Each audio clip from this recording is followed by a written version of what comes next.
어떤 гишүүний микрофоноор.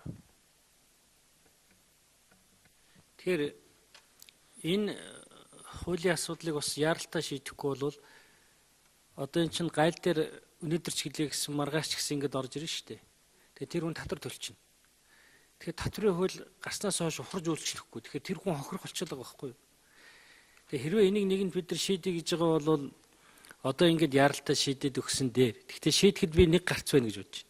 Одоо ерөнхий сайдыг дуудаад хэрвээ сангийн сайд байхгүй бол тэр ерөнхий сайдын энд одоо протокол энэ татврын асуудлыг шийдэгчнэр бол тэр одоо ёстой нэг бизнесийн үйл ажиллагаа нэгтгэвчээд гэдэг юм уу? Татврын орлого бол буурахгүй маа гэдгийг л хэлэх хэрэгтэй шүү дээ. Тэгэх юм бол энэ хуулийг ингээ үргэлжлүүлээд хэлцээд ингээд явах нэг гарц бол байна.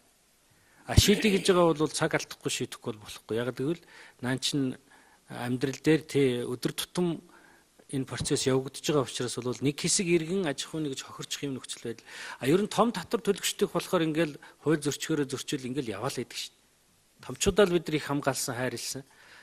Тэгээд жижигчүүдээ болоод ирэнгүүт л хатуурхаад иж ус болохгүй. Тийм учраас энэ дээр хуулийн гаргалгыг нь харж агаад шийдэд өгсөн дээр явах. Яг гэвэл би хэлээд шүү дээ. Тэр хит хитэн хүн аж ахуйн гэж хохирчих юм нөхцөл байдал бол үүснэ. Хоног алдах тусам.